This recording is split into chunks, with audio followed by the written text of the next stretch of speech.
Every mystery begins with a question: a missing person, a forgotten object, a strange event buried in history. Sometimes the answers are hidden, sometimes they're never found, and sometimes the truth is stranger than anything we could imagine. Welcome to the Unexplained Archives.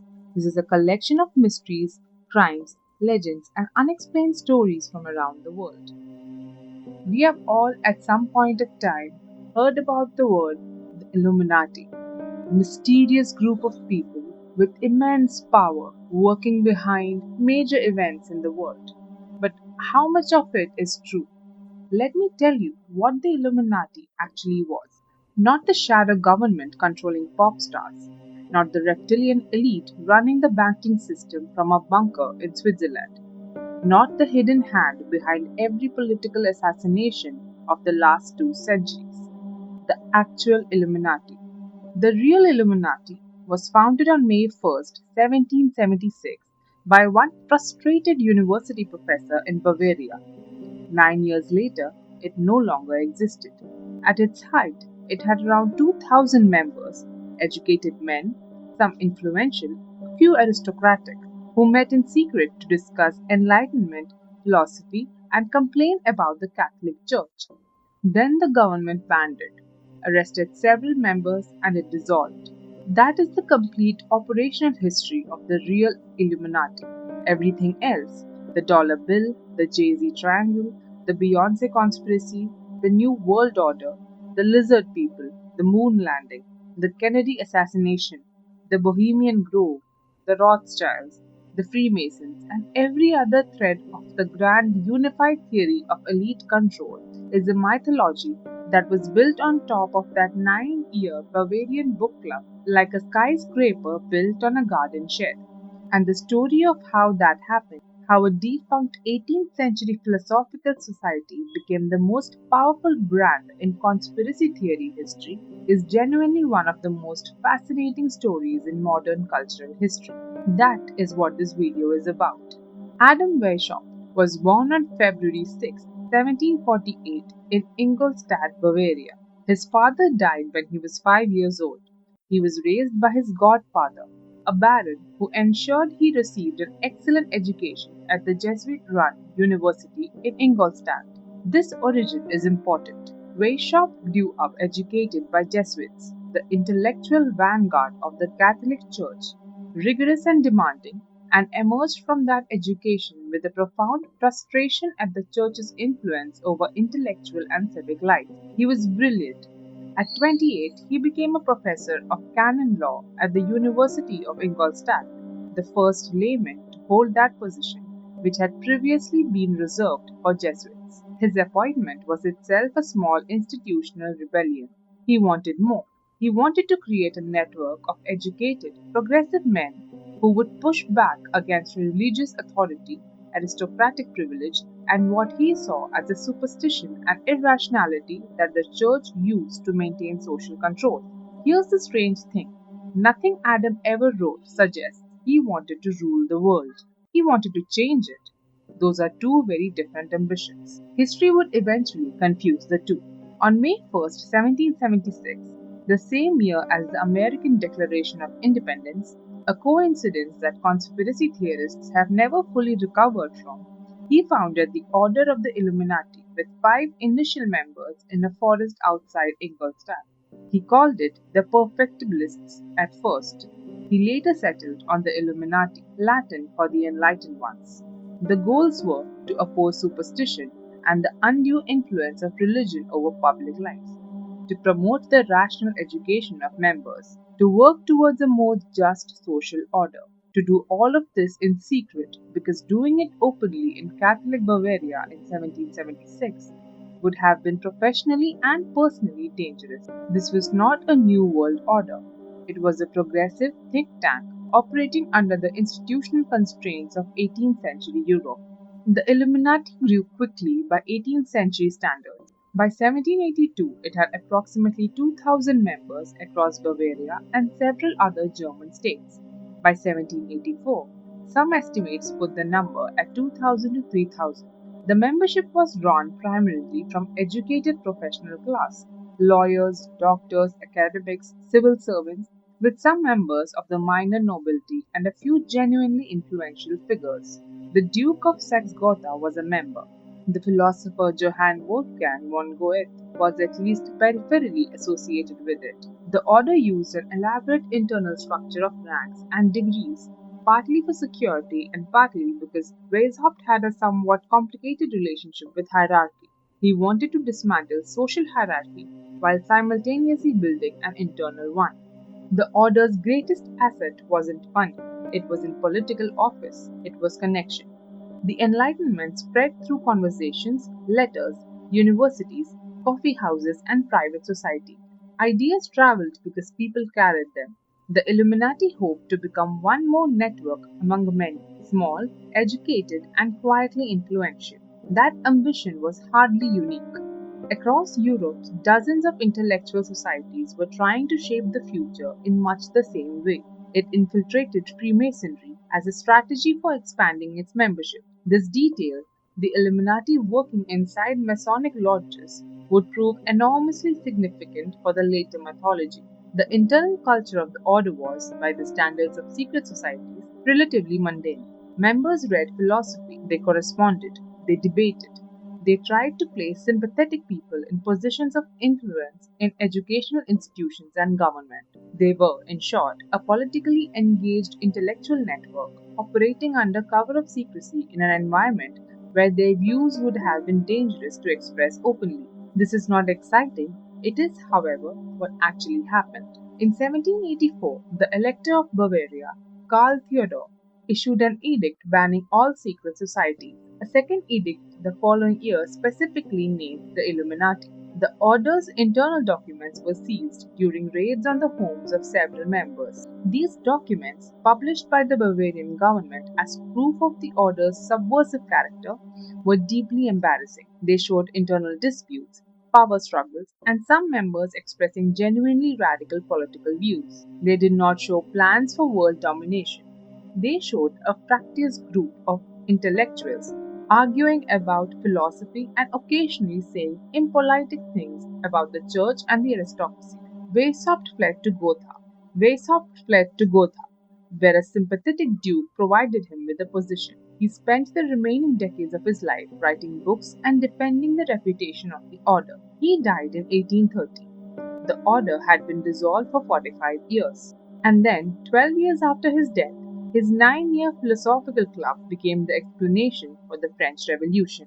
This is where history ends and mythology begins.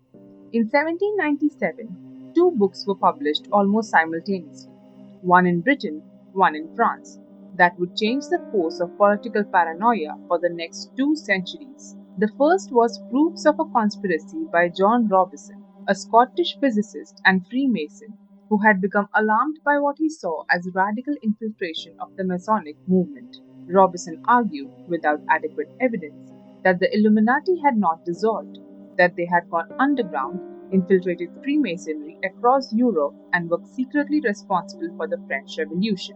The second was Memoirs illustrating the history of Jacobinism by Augustin Barruel, a French Jesuit priest. Barruel made similar claims, at much greater length and with much more elaboration across 4 volumes. Both books were enormously popular. Both were translated and circulated across Europe and North America. Both were read by people who were genuinely terrified by the French Revolution, by what happened in France when the established order collapsed, when the church was de-established, when the king was executed. The Illuminati conspiracy theory offered these people something valuable, an explanation that removed agency from the masses. The revolution was not a popular uprising driven by genuine grievance and the genuine failure of the ancient regime. It was a plot, orchestrated from the shadows by a small group of evil men. This was more comforting than the alternative, because if the revolution was a plot, it could be stopped by finding and exposing the plotters. But if the revolution was a genuine popular uprising, if ordinary people, pushed to the breaking point, could overturn everything, then no established order was safe. History often produces explanation after it produces events. The French Revolution came first. The conspiracy theory came later. It was in predicting history, it was trying to make sense of it. And once people accepted that explanation, every future revolution became easier to explain the same way. The conspiracy theory served the interests of conservative European elites enormously, and conservative European elites were in a position to ensure that it spread. This is where the story changes. Up until now, we've been talking about an organization. From this point forward, we're talking about an idea. The real Illuminati disappeared. The imaginary one would prove almost impossible to kill. The Illuminati mythology did not remain static between 1797 and the present. It accumulated. In the 19th century, it merged with anti Semitic conspiracy theories, the idea that Jewish banking families were coordinating global events through the Illuminati framework. This merger was explicit in texts like the Protocols of the Elders of Zion, a fabricated document produced in Tsarist Russia in the early 20th century that claimed to be the minutes of a secret Jewish council planning world domination. The protocols were debunked as a fabrication almost immediately by serious investigators. They were nevertheless enormously influential, cited approvingly by Henry Ford in his newspaper, used as propaganda by the Nazi regime, and still circulating in various forms today. This is the point at which the Illuminati mythology becomes something more than a curiosity. Anti Semitic conspiracy theories wrapped in the language of the Illuminati have contributed to real violence against real people. The Pittsburgh synagogue shooting in 2018, the Christchurch mosque shooting in 2019, both perpetrators expressed beliefs rooted in the same tradition of conspiratorial anti Semitism that the Illuminati mythology has historically supported. In the 20th century, the mythology became thoroughly American. The New World Order, a phrase that entered the conspiracy lexicon through John Birch Society publications in the 1950s and 60s, became the term for the alleged Illuminati's endgame, a global government controlled by the usual suspects that would eliminate national sovereignty and individual freedom. This version of the theory was popularized by radio host and author Gary Allen in his 1971 book None Dare Call It Conspiracy, which sold millions of copies. It laid the groundwork for the conspiracy culture of the late 20th century. The names changed, the mythology didn't. Every generation reinvents the Illuminati. The 18th century imagined philosophers. The 19th imagined revolutionaries. The 20th imagined bankers. The 21st imagined celebrities. The names changed, the story didn't. The specific claim that major pop music artists are members of the Illuminati, that their success is the result of a deal with elite power rather than talent, that their music videos and stage shows contain coded references to their membership, has its origins in African American conspiracy culture of the late 1980s and early 1990s. This version of the theory is different from the European anti Semitic tradition, although they share architectural features. The hip hop Illuminati theory is partly about explaining success in a system that seems designed to exclude certain people. If the game is rigged, if the only way to reach the top is to sell yourself to powers that ordinary people can't access, then extraordinary success becomes evidence of complicity rather than achievement. This is not an irrational response to an entertainment industry that has historically exploited black artists, that has concentrated wealth and power in the hands of a small number of largely white executives, and that has produced patterns of exploitation that are well documented and ongoing. This is what makes the modern Illuminati myth so compelling. It begins with a real observation. Powerful industries do concentrate wealth, powerful people do know one another.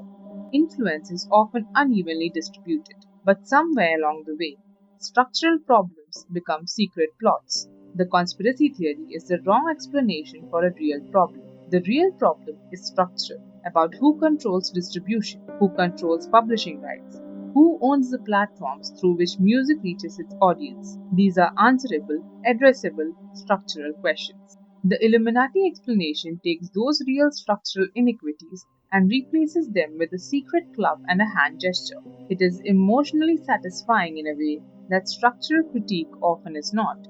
And it is ultimately useless because you cannot address a structural problem by exposing a conspiracy.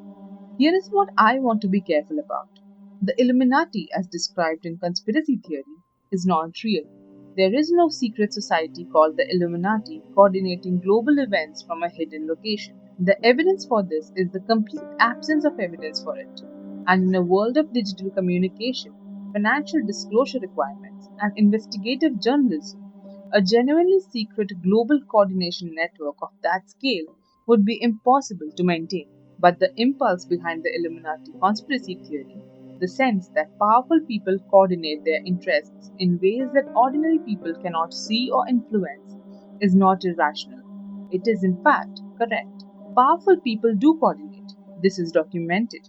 The difference is transparency. Governments lobby one another. Corporations influence legislation. Billionaires fund political movements. None of this requires a hidden order operating behind the scenes. Concentrated power rarely hides. It simply operates in places most people never think to look. The Bilderberg Group is a real annual conference of political leaders, business executives, and financiers from Europe and North America. Its attendee list is published. Its general topics are described. Its specific discussions are not public.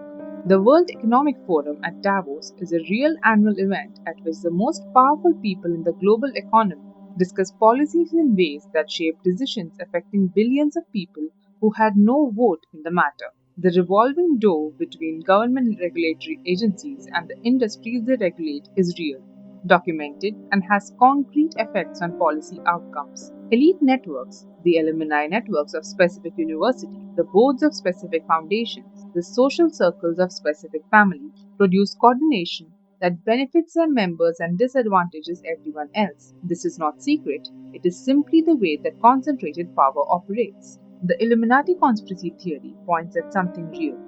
It just aims at the wrong target with the wrong tools and produces conclusions that make the actual problem harder to address. The Illuminati conspiracy theory has survived for over 2 centuries because it does something that accurate political analysis does not do. It provides a villain. Structural critiques of power are true but unsatisfying. The explanation for why wages have stagnated while corporate profits have grown involves supply chain economics, labor law history, the decline of union power, globalization, and monetary policy. It is accurate, it is also complicated, distributed, and offers no single person or organization to blame. The Illuminati gives you a single person or organization to blame. This is psychologically powerful. Humans are storytelling animals. We understand narratives with protagonists and antagonists better than we understand complex systems. A story in which the Rothschilds or the Freemasons or the lizard people are doing this to us is a story we can comprehend and respond to emotionally. A story about structural wage depression requires a spreadsheet. Psychologists sometimes describe this tendency as pattern recognition taken one step too far. Faced with a confusing world, our brains naturally connect scattered events into coherent stories. Most of the time, the instinct helps us survive. Occasionally, it creates myths that become almost impossible to abandon. The tragedy of conspiracy theory is that it redirects genuine justified anger about real inequity toward targets that are either wrong, innocent individuals accused of being secret masters, or designed to obscure the real mechanism of power. If you're angry about economic inequality, the Illuminati theory sends you to YouTube to watch videos about Jay-Z's hand gestures. Real structural critique sends you to vote, to organize, to demand specific policy changes. One of these responses changes things. The other keeps you watching videos. That, I suspect, is why certain powerful interests have always found the Illuminati mythology more useful than threatening. Remember where we started. One professor, one city. One small organization that lasted less than a decade. Everything else was built afterward. Adam Weishaupt wanted to reduce the power of religious institutions over civic life and expand the influence of rational inquiry in public decision making. He thought the best way to do this was through a network of educated people operating in secret to protect themselves from institutional retaliation, working incrementally towards a more rational world. He was not wrong about the problem. He was arguably not even wrong about the general approach. Networked, educated people working to expand progressive values have changed the world repeatedly throughout history. What he probably did not anticipate was that his 9-year book club would become, 2 centuries after his death, the explanation for everything from the French Revolution to the Super Bowl halftime show. The real Illuminati disappeared in 1785. Its ideas did not. Neither did the fears it inspired. For more than 2 centuries, people have rebuilt the Illuminati again and again, not because the organization survived, because the story did. Perhaps that's the real reason. Conspiracy theories rarely endure because they are true. They endure because they offer simple explanations for complicated worlds. The real mechanisms of power are often slow, bureaucratic, distributed, difficult to see. The imaginary ones are elegant. One secret group, one hidden plan, one answer to every question. Adam Weishaupt founded a society that lasted less than a decade. 200 years later, the myth inspired by that society has lasted far longer than the organization itself. In the end, the most influential thing the Illuminati ever created wasn't a revolution, it was a story. The real Illuminati wanted to challenge the power of entrenched institutions. The mythological Illuminati is used to make people distrust exactly the democratic institutions, elections, journalism, public health systems that might actually challenge entrenched power. The irony is perfect. The conspiracy theory about the Illuminati has done more damage to progressive politics than the actual Illuminati ever did good. Somewhere, Weishaupt is definitely furious. And that's where the trail goes cold. Whatever the explanation may be, the questions remain. And as long as they do, the story continues. This channel is going to be home to a lot of stories like this one, unsolved, unexplained, but always rooted in real people and real institutions. Thank you for listening. Until next time, stay curious.